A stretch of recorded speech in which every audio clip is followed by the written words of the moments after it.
Welcome to the Buy and Build podcast, the show where we explore the nuances of buying and building small businesses with a focus on the UK and Europe. I'm your host, Paul. If you're interested in buying, building, or investing in UK and European small businesses, this show will dissect the strategies and insights of business owners, investors, and other deal professionals that I meet along my journey to acquire and invest in profitable small businesses. If you enjoy the show, please follow us on your favorite podcast app to stay up to date on all new episodes. And join the Buy and Build community at buyandbuild.co, where I share additional resources, deals, and ideas with the community. You can also find us on LinkedIn at Buy and Build and Twitter at Buy Build Podcast. This week's episode is sponsored by SME Capital, bespoke funding specialists for established SMEs. SME Capital was founded to support the growing number of SMEs who face difficulty or frustration in accessing capital through traditional methods. SME Capital was built by entrepreneurs for entrepreneurs. It's in their DNA. What makes SME a great solution for acquisition entrepreneurs is they're sector agnostic, comfortable financing asset-light businesses, and typically will not require personal guarantees. Also, their funding size ranges from £500,000 to £5 million, which is often the sweet spot for acquisition entrepreneurs, but unfortunately, an often underrepresented part of the debt financing market in the UK. So check them out at smecapital.com, where you can connect with one of their regional directors. And don't forget to tell them who sent you. Welcome back to another episode of the Buy and Build podcast. I'm here today with Jan Simon. So, Jan, I'll attempt to do a brief run through on your bio, which is quite extensive, but you're the managing partner, obviously, of Vonzeo Capital Partners, which focus on search fund investing. You're also the academic director of the International Search Fund Center at IESE Business School. And you are also a lecturer at Berkeley-Haas in California. And before that, you spent some time at Merrill, Goldman, and Salomon Brothers. So coming from the city of London on some of those, those big financial institutions. You also hold an LLB, LLM, MBA, and have a PhD in finance. And you served in the 1st Battalion Paracommando, as well as NATO's Special Intervention Forces. So incredible resume. And if that wasn't enough, you are now the author of an excellent book, which I have just beside me, called Search Funds and Entrepreneurial Acquisitions, the roadmap for buying a business and leading it to the next level. Did I miss anything, Jan? Thanks for having me, Paul. It's great to be on your podcast. Happy to answer any questions that you might have. Yeah, thank you. And I think this is going to be a great episode. I'm excited to dig into it. So obviously I touched on the book and we can get into that, but I think it's an excellent resource. I've been reading it and looking at it kind of the last few weeks since I ordered it, kind of sanity checking myself on certain things that come up in my day to day. And it really gets into the weeds on each step, I guess, you will go through from whether it be search, acquisition to eventual exit, and some interesting anecdotes. So I urge people to check that out. But maybe we could start by stepping back. So I gave a brief run through on your kind of background, but where did you first hear about entrepreneurial acquisitions? Oh, a long time ago, actually. I heard about it when I joined the business school as an external lecturer back in 2003. So there was somebody on the faculty called Rob Johnson, and Rob and I became close friends. And I was always in alternative investments, hedge funds, and what have you. So that was kind of my background. And Rob kept on telling me, you should have a look at search funds. It's really something interesting, something you might like, And then I asked him to describe it, and I thought, how can you give money to people to look for a business? That didn't make too much sense to me. And then also, young people who never been CEO of a business were becoming CEO of a business, it really didn't click. And it took me kind of a little while for it really to understand the model and understand why it works so well. That came a bit later. And so I think that probably came in 2007, 2008. I started to meet more and more people through Rob who either, were searching, people were running businesses, or people who had exited, and little by little I started to connect with that community, and then did some personal investments, and worked for a while, with the folks at Pacific Lake, which was a great experience. And then indeed, as you said, set up my own fund together with close friend Christoph Pulings. Okay, excellent. So just in terms of timeline there, it sounded like you were kind of at the business school before you heard about it, and then maybe you were part of pioneering it within the business school. Would that be fair? The first part is definitely true. That's where I heard it through Rob. And so, and Rob, Rob was actually on the board of one of the first, acquisitions ever of Jamie and Kirk. And so he went back to the entire start of this community. And so through him, I really got to know about it. But he was also the person who at this business school really started the entire effort around international search funds. He had great connections with Irv, and also with the early American searchers, CEOs, and investors. And so, he was really the person who started it all. And then, he took me on like a little bit like a wingman. And then little by little, I started taking over more and more. That's right. Okay, interesting. So you're obviously teaching it. You said you kind of started investing a few in your personal capacity and did some work with Pacific Lake, and now Vonzeo is obviously the partner. You're running it with your partner and investing in search funds directly. So can you give a sense of kind of how many deals you guys are looking at each year and the global focus, a little bit about the investment process?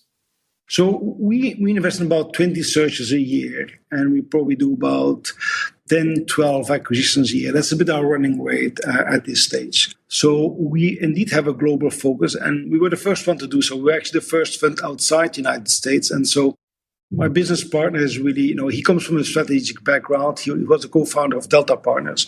And so from the early start, we had a defining strategy, which was to be a little bit like the mirror of some of the American funds like Lake, like Pacific, in which case they invest probably a quarter, a third outside North America, while we invest about that size within North America, being Canada and US. And so all the rest is indeed outside of the United States, which is more or less split. The rest is more or less split between Europe and LATAM.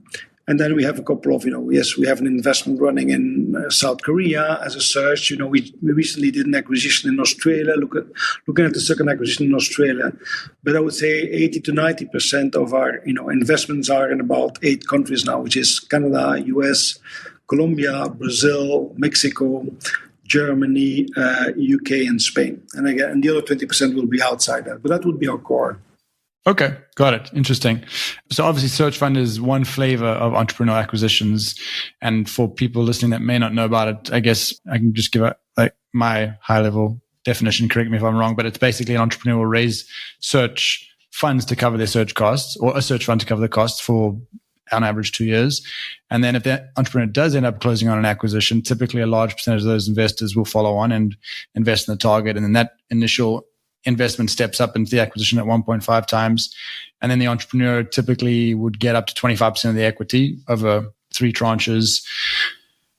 And 25% may seem like a low nominal amount, but these acquisition entrepreneurs and those backing them like yourselves are looking at much bigger deals than some people may be doing in the self-funded space, or otherwise if you're kind of an operator looking to kind of tuck in small acquisitions. So the nominal amount can be still significant and certainly life-changing. Is that a kind of fair run through of a high level search fund and kind of how the deal looks? Yeah. Yeah, no, I think that's fair. I think it's also worth mentioning that some people do as a team, and that then the dynamics become up to 30% of the equity. Self-funded searchers not necessarily get more, unless they finance all themselves, of course, but typically they finance the search and then they have to get, from outside, investments. And so the numbers, I don't think, are ultimately that different. The deals tend to be a little bit smaller.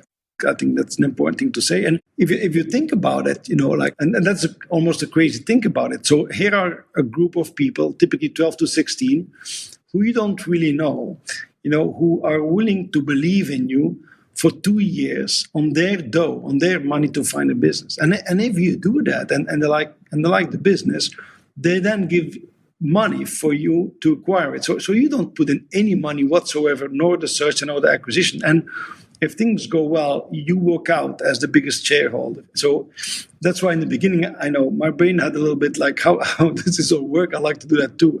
No, it's true that some people say like, well, that's not that much. And typically the people who say that are the people who are very successful. Okay. And say, like, if I look what I've done, and why don't I only get 25%? No, and so, but yeah, and typically, that's indeed a contraption. Okay. Yeah, but that makes a lot of sense. And I guess the typical candidate, and maybe we can go into this a little bit, but a lot of kind of classic search fund entrepreneurs are kind of post MBA or mid career, where even at 25%, they're at the same time they're going to be earning a competitive salary as the CEO of a business. So it is certainly significant. Can you maybe talk through actually kind of what would be a classical size of the company and profile of a classical search fund entrepreneur? Yeah, so the classical search fund entrepreneur is about 32 years old, has typically an MBA, about around 80% has an MBA, although there's more and more people who do not have an MBA and also do it. So it doesn't exclude you. But typically they're on the younger side, as I said, on average 32 years, a little bit of experience, like 5 years experience. Typically the bulk of that is pre-MBA. Decide they want to be an entrepreneur. And what kind of entrepreneur? Not necessarily somebody with a startup idea, but somebody who really like to buy business, which has customers, which does well, and then really scale it up and make it even better. So in terms of size of the business, we typically talk about, give or take, about 10 million euros /US. In terms of size, the EBITDA margins tend to hover between 10 and 15% of that. Those are typically smaller growing businesses and good businesses, okay? Which hopefully have recurring revenue, which hopefully have a little bit of moat, are not heavy in capex, are in a benign industry, which means fragmented industry, not heavily regulated. And so there's some very specific characteristics. And the way I like to look at it, from an investment point of view, and that's something that I kind of learned when I was at Goldman, is like we would never discuss an investment from a return point of view. We'd always look at it from a risk point of view. And once we understood the risk quite well, we would then decide the expected return and see if that would match up. And so if you look at this environment from a risk point of view, you take an enormous risk. And that's what a lot of people, it costs them to understand, is like, how can you put somebody who would never been a CEO to become the CEO of a business? That's a big, tall order. And they're right. Do not underestimate how hard it is. And as a consequence of that, you look at the industry characteristic, you look at the company characteristic, they all shout at you one thing is lowering of risk, lowering of risk, lowering of risk.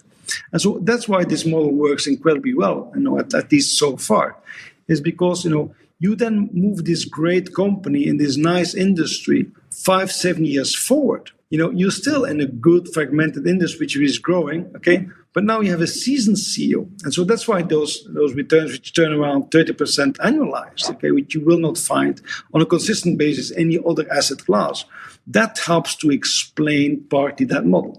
Hence, coming back to your point, the industry and the company characteristics are important. And that's why typically you don't want to buy, complex business. You don't want to buy a turnaround business. You don't want to buy, anything but which is good. Like, the first year you can sit in, learn, your board can learn. And then from there you can take big strategic decisions or, financial decisions that indeed create that value.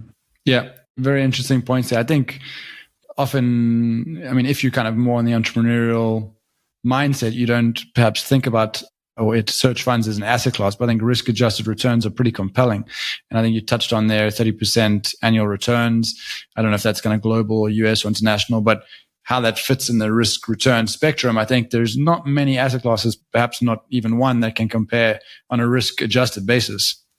Yeah, that's correct. And I think, if you look conceptually, the returns should fall between venture capital and private equity. It has in common with private equity that you buy an existing business with existing customers and a product and a service. Okay, it's not, you don't start from scratch, but it has all equally, things in common with venture capital, with startups, in the sense that you're taking somebody in leadership who's never done that. And so that's why, you would expect the returns to be between private equity and venture capital. You wouldn't expect it to be almost double of private equity and almost similar to that of venture capital. And so choosing the person, as you said, wants to be an entrepreneur, which in our context wants to lead a business and grow it, make sure that's a good industry, a good company, and then give them great investors who roll up their sleeves and help them to perform, I think is part of that secret. Yeah, no, absolutely. And yeah, there's many moving parts, but I think kind of the investors that are behind that entrepreneur, whether they're sitting on the board or kind of playing an advisory role, obviously work towards these kind of returns as an asset class. So it shouldn't just be thought of in kind of the deal or the entrepreneur in isolation. And you touched on something there in terms of what makes a good target acquisition. So you said fragmented industry, not too cyclical, growing above average or kind of outpacing inflation perhaps, high revenue, predictability, low capex, things like that.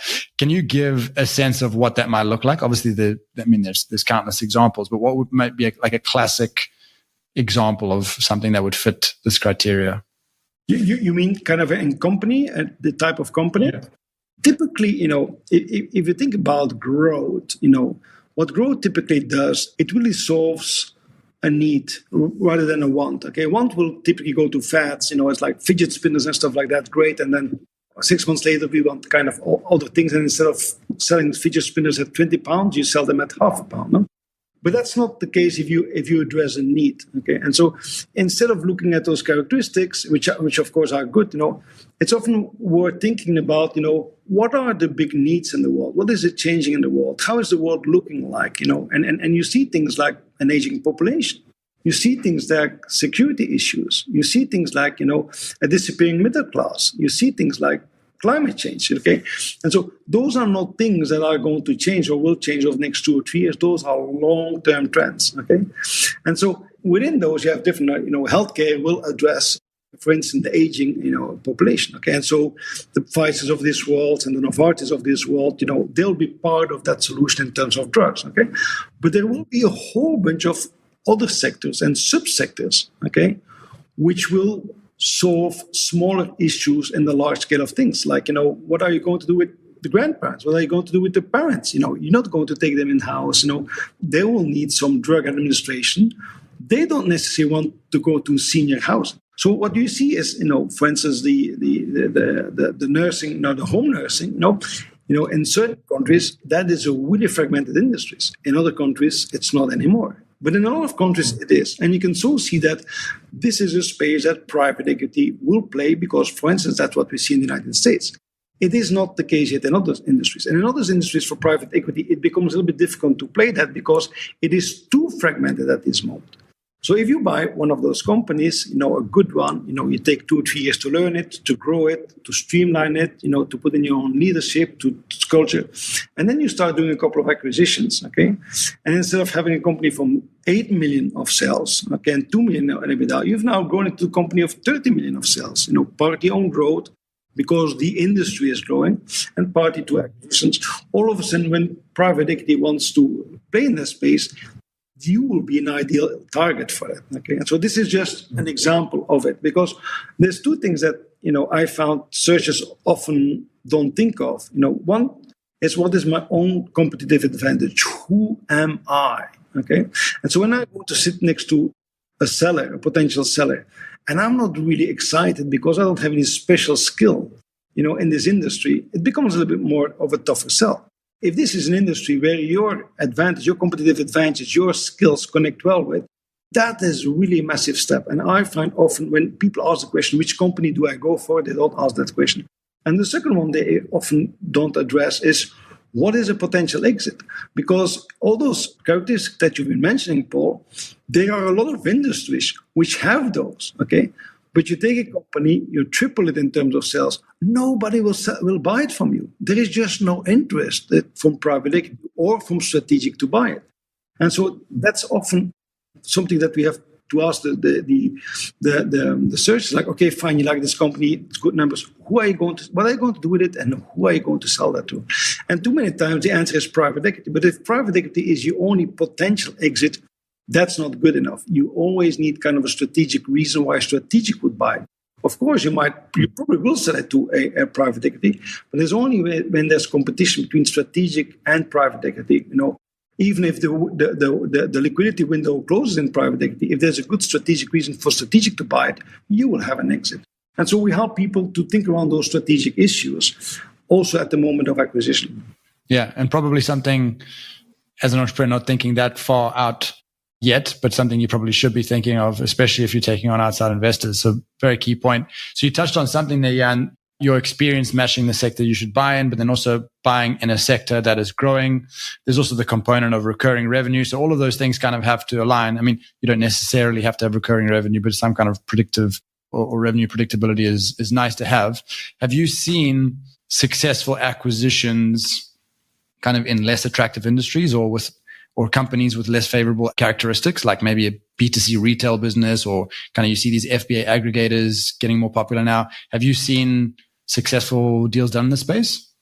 And that's where, of course, having a good board plays in. Okay, often you acquire a good company in a great industry, or so you think, and then 6 months later, the wheels really fall off because either the industry is not what you expect, or there's regulatory change, or all of a sudden there's a tax bill, that due diligence missed, and it brings a company to the brink. Things will happen. I always say that to our investors. 30% is not risk-free. Okay, so there is risk in what we do. Okay, but that's where your board come in. And I know it's a little bit a long-winded way, but by the absolute biggest success story in our space is Asurion. Okay, which some of you might know. It's the biggest B2B insurance of for instance, for your iPhone and other technology products. No, if you would see what Jim Ellis and Kevin Twill bought, this was a road assistant company. So mainly they bought trucks that, help people when they fall down. Now, of course, we know far much more about what works or what doesn't work. But if today somebody would come to most investors saying, hey, I'm looking at this company, it has 4 trucks, it has 7 truck drivers, they're actually unionized, and we're helping people who fall, who have a breakdown on the roadside. I'm sure that, most, if not all of us, said this is not a search fund company. And so, nevertheless, it became the biggest success story. Why? Because, you had 2 searchers which were very fast learners, turned out to be, having a lot of people skills and a good board. And so they figured out after a little while saying, listen, this is a bad business we bought. We have those people who come drunk to their work and they unionize them. What can we do? No, but they also saw that there was a small angle which sold insurances over the phone. Okay. Anyway, long story short, they sold the truck side, and then they found that money into that side. And then, of course, and mobility came and what have you. Okay.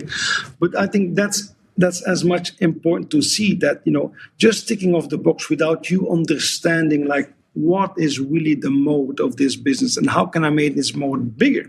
Or indeed, I buy a business that might not be that sexy, but what can we do with it? One of the bigger success stories also is the folks from Nash, Jason Pananos and Jake Davis, which bought what we call the mosquito business, which is, a lake, management, lake management kind of stuff and so they made a massive, success out of it. But those are businesses that are not necessarily, obvious when you just go to check boxes rather than think like, what is it?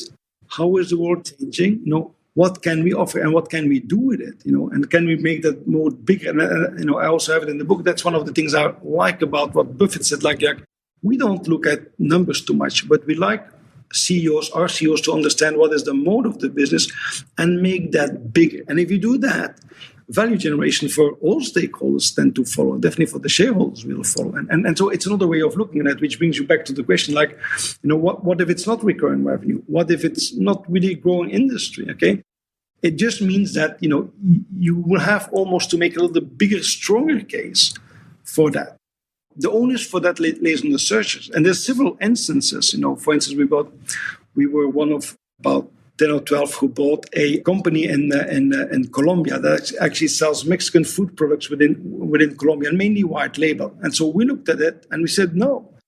And the searchers kept on insisting, saying, listen, this is different than what you see in your developed countries, and let's explain why. And they were right. It's not because and we would not buy this business in the United States today. Colombia, this is a business which probably Buffett might have bought if he had less money about 20, 25 years ago with a growing middle class. And so that's what you ultimately want as a searcher, that you grow your understanding of how you can acquire something and create value out of that. And I think you're right to say, listen, let's not be too dogmatic on those things, but at least let's understand what we have to explain when something is not recurring, okay? Or something might not even be repeat, okay? And so we understand that this makes it stronger. And so since we don't have it, do we have something else which might be good? Right.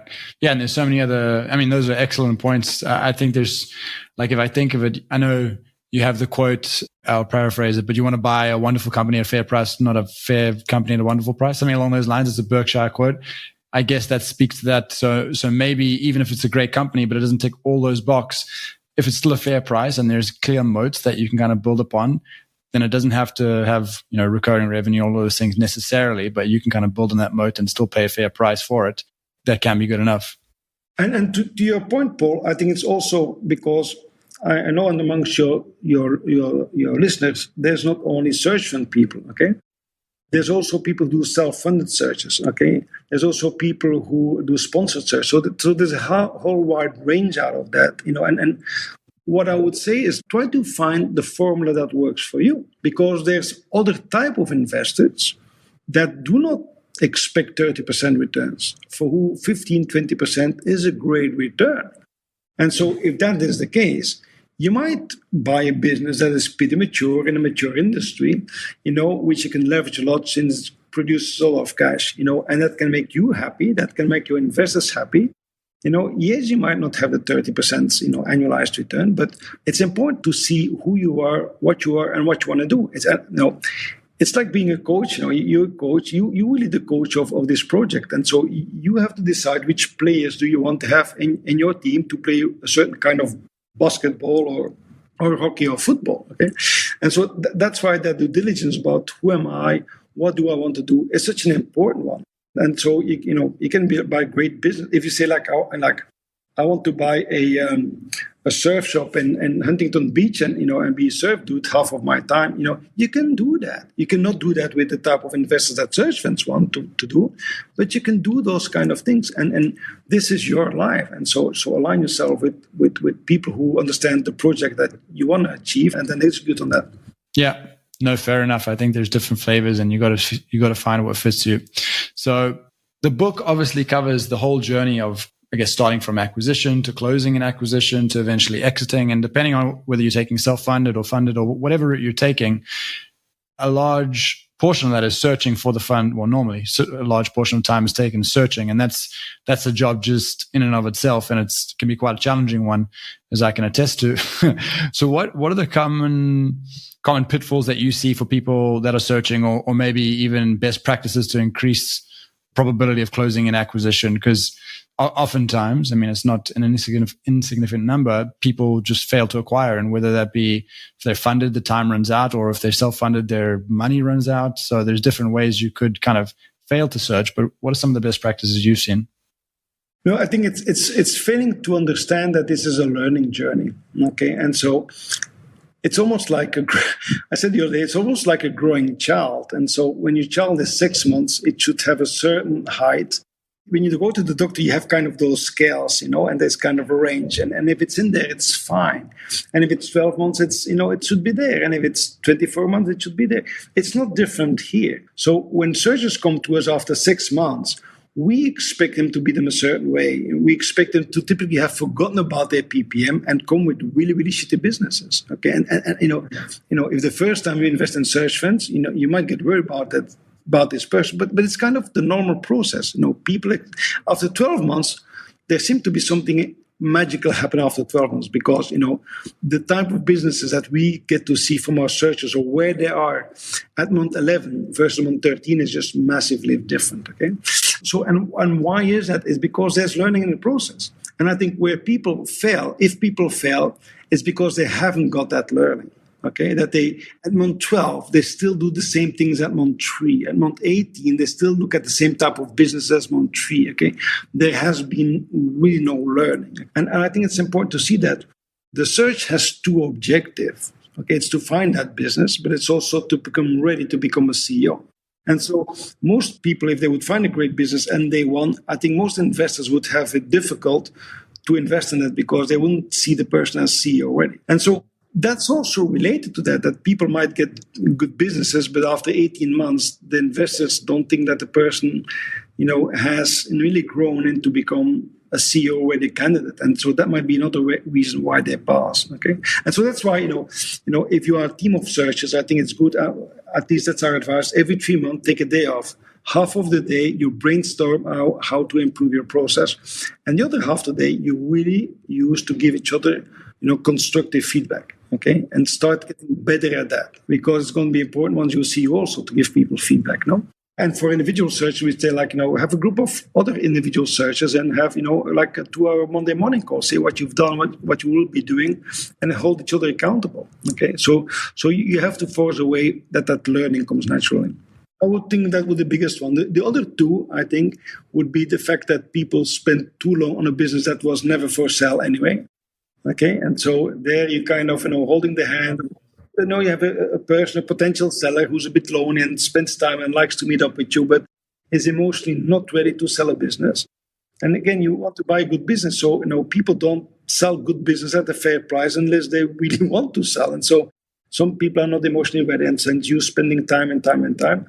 And another reason might be that, you're just too far off with the price. And so if some person says like, well, definitely 10 times sales, this is not going to happen. So don't spend your time. Just say, listen, we're just too far away. If something changed from my end, I'll let you know, and you do the same thing for your end. But understand that what you have least of is really time. You have 2 years and the clock ticks and goes pretty fast.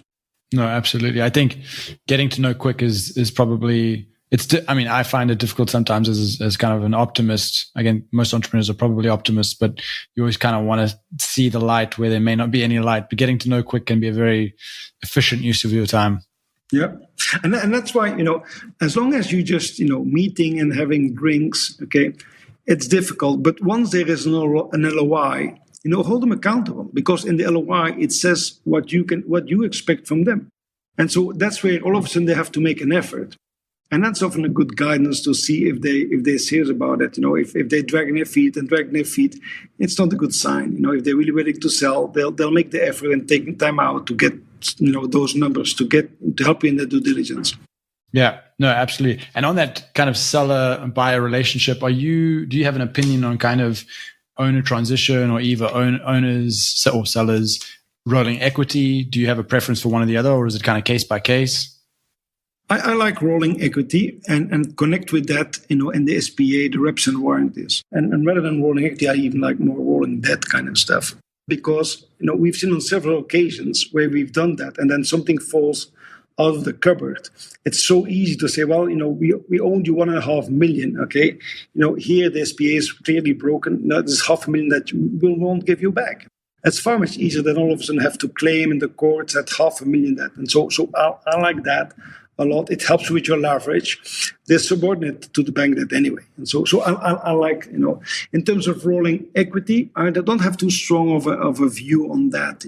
I'd rather like them to do that than to do equity, because they're typically not involved in creating value anymore. Okay. And so that's why, that part should go to the people who helped you to create value. And so that's why conceptually I like that. Now, in terms of and their involvement, it's a very, very tricky one. And then here's the catch. Most acquirers, most searchers get along very well with the seller, and they think it's going to keep on going on. And 9 out of 10 times, it's not. And the reason why it's not is, you will be your own boss. So one day you'll say, you know what? We'll do this, or we'll do that, or we'll have to let that person go. Anyway, you will do something that the seller will take personal. Why? Because he or she could have done it themselves. And that's typically where it kind of breaks. Okay. And that's typically if they're too close to the business, they will influence the others. They'll say, do you see what Paul did? I think that's just idiotic, okay? And so all of a sudden, you go from a great relationship to a poisonous relationship. Because don't forget also, this is just, there's really a mourning effect in the entire process, because they let go something which is incredibly dear to them. Apart from their friends and family, it's probably the dearest thing. So typically they're happy when they sell because they have a whole bunch of money on the bank, and then they get bored, and then they have second regrets, and then they go to that whole emotional piece, which they blame you for. Okay, and so that's typically what we see. And so that's why it's best that, the seller moves on, you stay in contact. And what we see typically after a year, that's when it kind of gets better again, because that's when the seller really has emotionally moved on. Now, you want to, of course, find kind of a middle way, in the sense that, the seller is often important to the business. So you just want him to make disappear from day A to day B, on day 1 to day 2. And so I find that typically what is best is kind of a consulting agreement, okay? And so what we typically see is people have a consulting agreement for 6 months to 12 months, and after 3 months, it's kind of, we don't really need the seller anymore. But it's good to have the seller at hand, for instance, from some clarification during a board meeting, for a meeting, the biggest client, which has a great relationship with the seller, okay? for some brainstorming. Okay, so but where you are in charge to decide when you want to pick the seller's brains and when not. No. So I think because especially if the seller's what you'll see, this kind of seller stays in the building, people will have a question and they'll go to the seller. That's the person they hired. They don't know Paul yet, and so there's Jan, the seller, which they know and they know well, and they'll go into Jan's office and Jan says, "I will do this, I will do that," and so it really undermines you. So I like it when it's kind of symbolic. The day one, you take over. The seller has a quick word while he or she is selling. Wishing you a lot of success. And then you take over. You explain a little bit who you are. Answer a couple of questions, and from then on, you the contact person. Full stop. Excellent. Okay, yeah, really helpful. And obviously, you've had a lot of reps, so kind of getting your take on that is can be interesting for someone leading up to maybe their first acquisition where this component is kind of undecided. On that point, when the seller stays in with equity, have a mechanism to buy out that equity. Historic data will tell you, you will not get on with the seller within 3 months. Yes, you guys have an idyllic, it's not going to last. And so, what do you do then when the seller has 10%? Okay, so you want a mechanism to buy that out. And that's a big if you decide that the seller should sit on the board, you equally want a mechanism to get that seller out, full stop. Because, we've seen real coups, and not a lot, it's very seldom. But, if you have a seller on the board, who's disruptive and works against you, your life becomes really, really difficult. And so you want a mechanism to if that's the case, to get rid of the seller on the board level. I think that also goes back to kind of the kind of rolling debt, or I guess in the UK, they kind of call it deferred compensation, where there's a piece that's getting paid over years rather than rolling equity, where I guess it's in their best interest to keep things ticking along and probably increasing profitability, so they know that money is coming back to them. Yeah, no, you can work with earnouts and there's a whole bunch of mechanisms. Now, also don't forget, you typically deal with an unsophisticated seller. It's part of the model, and that means that this person in their life, like you probably have in your life so far, whenever you sold something, that went away, you got money in the place, and that was it. It was not like, oh, you're getting a little bit of money, and then if anything goes wrong, you have to give us back some of that money. So it's for them, it's difficult to understand. That's like, but I'm selling you my business. From now on, I want to leave and sail away, and I want my 10 million. They say, no, you can get 5 million now. And then there's some escrow and stuff like that. So you have to either negotiate that well, or, you have to work with your price. And so you have different, it's like a puzzle, you have different or like a motor, which you have different levers, and it's like, oh, you want a higher price? Well, in that case, we want a higher earnout. Oh, you're happy, you're not happy with an earnout? Well, then we want a lower price. So you have different things you can work with and to find something that hopefully works for all. What is incredibly important, and I cannot stress that hard enough, is that, you want to advise the seller as early as possible for him or her to have a great lawyer who's specialized in these kind of deals. The family lawyer is not a good idea. And why is that? Because whenever we talk about contracts, lawyers have another way of thinking. And they're totally right, because they want to write stuff in a certain way that there's no doubt.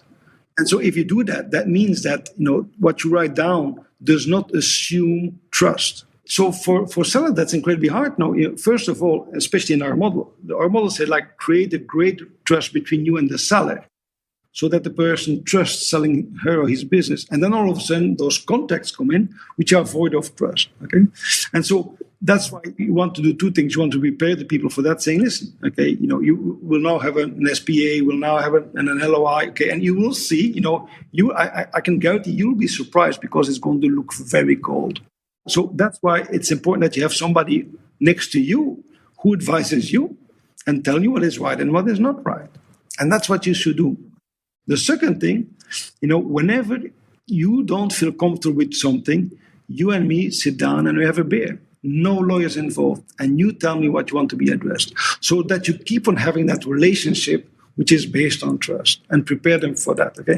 Because a good lawyer will not get involved in the pricing. They'll not say to the seller, oh, you should ask 2 million more. No, but they'll say yes, this is normal that you have that in those contracts. You will not sell the business unless you have reps and warranties. If that comes from you, it will sound dodgy after seeing the contract. If that comes from his or her lawyer, that's different. I mean, that's excellent advice. I think having just recently gone through, I guess, the LOI stage and moving on to the SPS stage now, even the LOI was pretty, their legal side got into the like wanted some certain language put in, and it can be a little bit off-putting to read that language and kind of, I wouldn't say it puts some mistrust there, but there's definitely like, okay, hold on, what does this mean? This seems pretty intense. This isn't what I thought it was. So yeah, keeping that trust relationship makes a lot of sense. And I think having that personal relationship probably goes a long way to kind of keep the process going smoothly. I wanted to ask just one more question on the ecosystem, because I've heard, I guess, I can't say that I've seen because I'm relatively new to the ecosystem, but the popularity of these entrepreneurial acquisitions seem to be at the highest ever. Do you feel like the ecosystem is very different from, say, 5-10 years ago? Well, it's an excellent question, actually. And, as you know, we have a biannual conference at IESE covering the international search funds. So we kind of alternate with Stanford. They focus more on CEOs, North America. We focus more on search, internationally. And that's actually the theme of our conference. What are our value system? What are our beliefs? How has the collaborative space been important to the creation of the search fund community? And what is now happening that not only we have so many searchers, but we have so much capital flowing in that never has been a search fund, never invested in search before. Okay. So do they understand the importance of this or not? No. And I think this is the right moment to ask this question. Our industry is getting institutionalized. I see more and more PPM, so more and more cap tables where, there's maybe one or two individual investors and all the rest are funds. What does that mean? And how is this changing? And it's incredibly important, Paul, because I always say that to my colleagues, investing in young people, being in search funds or being in venture capital comes with an ethical responsibility. It's the same thing as raising kids does. You cannot, give your 12-year-old, the keys to the car. And if you want the 18-year-old kid to be able to drive a car, then between 12 and 18, you have to do a couple of things right. And so the same thing here is here. You cannot expect when you acquire a company that everything goes right. That's not the model. And so, we have to give support. We have to be more understanding, and we have to give mentorship. And so this is really, really part of this model.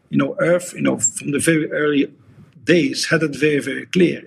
And so if you start tweaking the model and you start believing that you just give young people a slash of money or indeed a company and you'll make 30% returns, I don't think you have the faintest idea of responsibility, of ethics, or indeed why this kind of works. No? And so the same way as I had many reservations when I first heard that, part of the great success is indeed the fact that people are young and people have a lot of energy and people really want to change things. Okay, and if you look at success everywhere, success at the highest level everywhere, you always see the same thing. Look at Jamie Dimon. Actually, I think he's a great example. Jamie Dimon grew under Sandy Weill, an old experienced banker and a young MBA from Harvard who really wanted to learn banking. You look at Michael Jordan in sports. He will be the first to say like he would not be Michael Jordan, and as it was for me, his coach, Phil Jackson, kind of like, and you keep on seeing that. Even in academia, you see that. You look at Nobel Prize winners. I said it the other day. Like you look at. A big name in finance is a guy called Bill Sharp. You might of the Sharp ratio and a cap model. He did his PhD under Harry Markovich. And he got the Nobel Prize for the work he did on his PhD. Markovich also got the Nobel Prize for the work he did on his PhD. Under Koopmans, which also got the Nobel Prize for the work he did on his PhD. And so even in academia, when you see the Nobel Prize winners being gray and old, it's for work they did when they're young, and they had a great experienced, mentor under them. And this is part of this. And so what scares me the most is indeed that if you grow slowly, you can have a system where new investors come in, understand how it works and help the next generation. You also have people who done it, sell out, and can help the next generation. Once this grows too fast, you don't have that. And so what you really need is the insight of many investors or new investors to say, listen, if I'm going to invest in this space, I know this comes with responsibilities, how does this work? What should I do? And I think time will tell. Hopefully, the new investors are willing to do that and then also can provide board capacity and what have you. Because indeed, otherwise, I think we'll get a bifurcation. You will get, great searchers who have great investors who are willing to help and, share the experience. And then people who just have access to money. I think that differentiation is key. Okay, so 2 bonus questions quickly for you. I think you answered the first one already kind of, so I'll tweak the question. I'll put a time frame on it. So what is the best business or deal you've seen? So it doesn't have to be one you've invested in. So you mentioned 2 of the kind of classic search fund deals in the past. So I'll say maybe in the last 5 years, which are the best business or deal you've seen in the last 5 years? It's difficult to define best kind of stuff. Like is this highest return? Is that biggest impact? One business I particularly really like and we invested in is in Colombia, where and that's a great thing about LATAM, for instance, is we buy small businesses, but with the small business we buy in fragmented industries, you can often buy the business leader, and so that's what we did with Gold Charter. And what Gold Charter does, it actually is the number 1 air ambulance in Colombia, and so. It's just a great business because, they save lives every single day. Okay, because in Colombia, you have a couple of big, hospital centers where you can really, address, your important urgency. But it's so spread with others in the middle.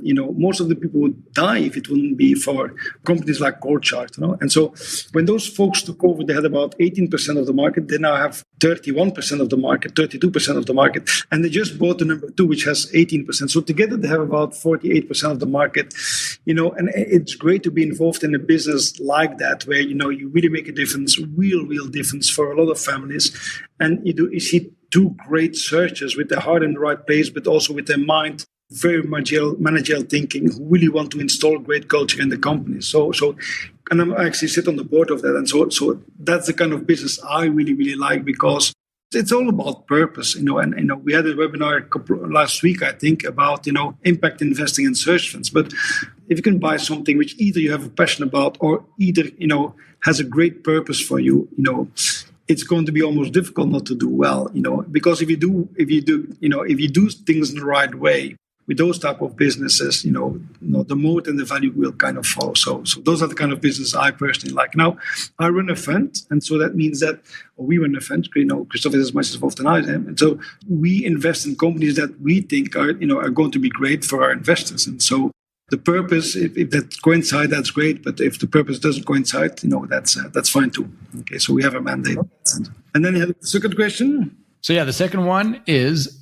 So you obviously have a global mandate. What are some of the interesting regions around the world you think are going to be interesting in the next couple of years, and why? The ETA markets, basically. Which do you think are the most interesting? I like LATAM a lot, and so if you invest in LATAM, that's going to be a bumpy ride. Okay, one of the reasons I like it is because you have growing middle class, and so that's a problem we have a bit in Europe and we have in the United States. Okay.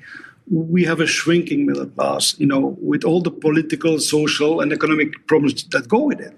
But you don't have that in LATAM. And so we kind of, I referred to Buffett before, but our thesis, when we look at companies in LATAM, we always ask, like, what does that type of company do under a growing middle class? Okay, and so the Economist, for instance, of this week, explained, like, in Colombia over the last 20 years, the average Colombian, the relative GDP per capita has gone up with 50%, 50%.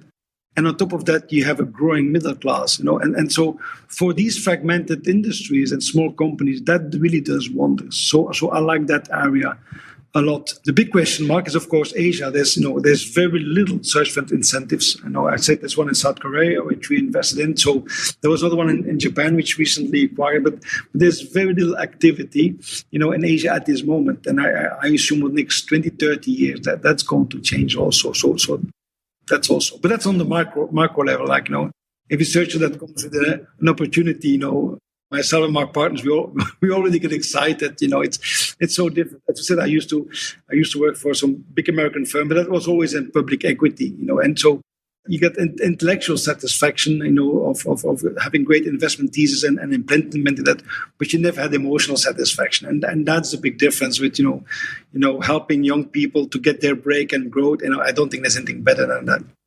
Yeah.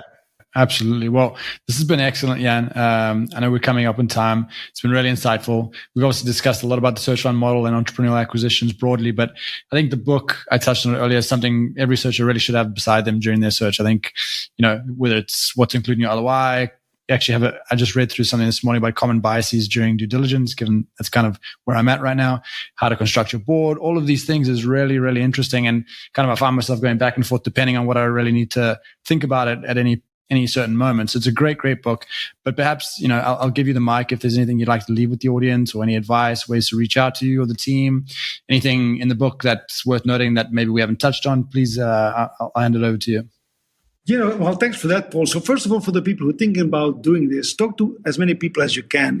Those are big decisions, life decisions. And as you will read in the book, but also people will tell you, due diligence is going to be massive, when you buy a company. But should it be before you make big, decisions? Okay, and so I think it's your life, and so do your due diligence on that next step, and hopefully the book is helpful in that. As you said, what we try to do with the book is, we try to make it a book that you can read just from A to Z, understanding more about search funds and entrepreneurial acquisition, but also like when you are at a certain stage, like you have acquired a company and you think about doing an acquisition, like what do you do now? And so that has been the idea, that the book can also be kind of a companion where you can kind of fall back onto and get some guidance in that. Now, the third thing, as you will see in the book, is that there's a lot of little snippets by people who've done it. Okay, and so any of those, the reason I chose those people is that any of those people is incredibly accessible. And so what I thought, like if somebody wants to get access to somebody, it's easy for them. Like, I read that about you in the book. Can we have a 15-minute chat or something like that? So to help indeed at a collaborative space, to get closer to each other, to the new folks coming in, and hopefully that works. Yeah, excellent. Maybe I'll reach out and try to get them on the podcast because there's some interesting folks in the book.